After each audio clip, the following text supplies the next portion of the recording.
নমস্কার, সবাই কেমন আছেন? আশা করি সবাই খুব ভালো আছেন। আমিও খুব ভালো আছি। তো চলুন প্রতিদিনের মতো আজকের ব্লগটা এখন থেকেই শুরু করি। আজ সকাল সকাল ফুলগুলো দেখে মনটা খুব ভরে গেল। যেই দেখে সেই এই ফুলের গাছগুলো চায় জানেন। আজকে সকালবেলা টিফিনে রেখেছি পাউরুটি আর বাসি ঘুগনি। গতকাল রাতে একটু ঘুগনি হয়েছিল, আর সেই ঘুগনিটা একটু রয়েছে, তাতে সকালবেলা একটু গরম জল পাইল করে পাতলা করে নিয়েছিলাম। একটু বসে গিয়েছিল তো তাই সকাল সকাল পাউরুটি আর ঘুগনি ছিল আমাদের টিফিনে। তারপরেই খাওয়া দাওয়া করে আরুর বাবা বেরিয়ে গেল। আর শীতের অনেক পোশাকগুলো কাচাকুচি হয়ে গিয়েছিল বলে ভাবলাম আজকে আলমারিটা গুছাই। এতদিন শুধু পেরেছি আর আলমারির মধ্যে গুজে গুজে রেখে দিয়েছিলাম। তো আজকে ঠিক করলাম শীতের পোশাকগুলো পুরো সম্পূর্ণভাবে সবটা তুলে দেবো। শুধু বাইরে থাকার মধ্যে একটা চাদর আছে আর আরোহীর একটা হাইনাইক আছে, এছাড়া আর কিছু নাই। তো মোটামুটি এতগুলো চাদর স্টোল সব রকম কাঁচা ছিল। তো সবই একসাথে আস্তে আস্তে পাট পাট করে গুছিয়ে তুলে দিলাম। তার সাথে আমার মন্দিরের মা কালীর চাদরটাও আছে জানেন। তো এইভাবে গুছিয়ে রাখলে না অনেক কটা জিনিস এর মধ্যে সুন্দরভাবে ধরে যায়।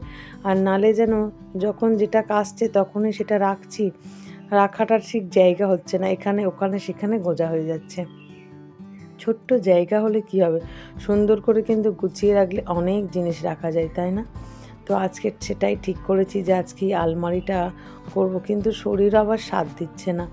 সারা রাত কাল ঘুম হয়নি, এত কোমর ব্যথা, পায়ে ব্যথা, মানে কি বলবো। আর প্রতিটা দিন আজ এই কাল সেই হতেই চলেছে।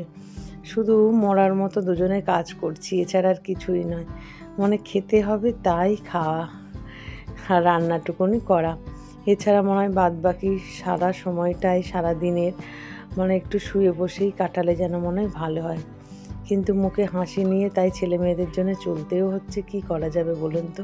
যাই হোক, মোটামুটি আমার এই জায়গাটা দুটো মানে থাক গুছানো হয়ে গেছে। দেখুন কতটা জিনিসপত্র ধরে গেছে। ছোট ছোটোগুলো সামনের দিকেই রেখেছি, কারণ শীত পড়া মাত্রই ওইগুলো আবার দরকার। আর ওপর আর নিচটা করে বিছানাগুলো রয়েছে, চট করে কেউ আসলে যাতে বের করে দেওয়া যায়। অনেকটা সময় রেস্ট নিলাম আজকে, তারপরে স্নান করে পুজো সারলাম। আর ওই যেহেতু স্কুলে গেছে তাই মা আর আমি দুজনে আজকে ভাত খাবো, তাই আজকে মায়ে ভাতটা বাড়ছে। আজকে সারাদিন আবার মা একটু শুতে পারেনি, কারণ আমি একদম আজকে উঠতে পারিনি। সেই যে আলমারিটা গুছিয়ে শুয়েছি, একদম 12টা বাজতে উঠেছি। আর মাথাটা অনেক দিন থেকে শ্যাম্পু দেওয়ার কথা ছিল, আজকে বুধবার তাই একটু দিয়েও দিলাম। তাতেও মা হেল্প করেছে, আজকে শরীরটা একদমই দিচ্ছে না। আজকে রান্নায় শাক ভাজা হয়েছিল, শিম ভাজা হয়েছিল, আর পটল ভাজা, আর একটু অল্প করে মাছের ঝাল করেছিলাম। তো যাই হোক চলুন, এই আজকে খাবার দাবার। আর চিনি তো ভাত বাড়তে না বাড়তেই চলে এসেছে। দেখুন, ও একবার ভাত খেয়ে গেল, কিন্তু খেয়ে হচ্ছে না, আবার আমার সাথে খাচ্ছে ভাতটা।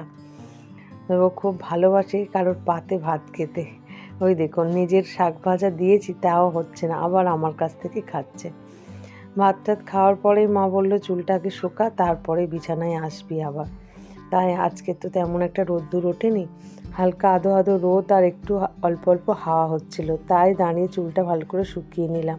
আবার এদিকে গলাটাও ব্যথা হয়েছে, কিন্তু প্রায় 3 সপ্তাহ আমি মাথায় শ্যাম্পু দিইনি জানেন। শুনলে হাসবেন আপনারা, আমিও হাসছি মাঝে মাঝে।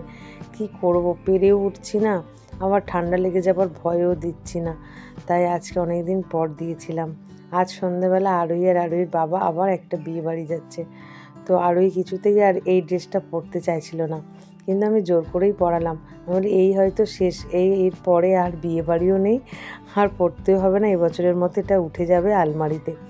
তাই জোর করে আজকে পরিয়ে দিয়েছি। চলুন, আমিও ভিডিওটা এখানে শেষ করছি। আগামীকাল একটি নতুন ব্লগে আবার দেখা হবে। সবাই সুস্থ থাকবেন, ভালো থাকবেন, সবাইকে ভালো রাখবেন। আর ভিডিওটা কেমন লাগলো অবশ্যই কমেন্ট করে জানাবেন। ভালো লাগলে একটা লাইক, সাবস্ক্রাইব করে পাশে থাকবেন। চলুন, টাটা।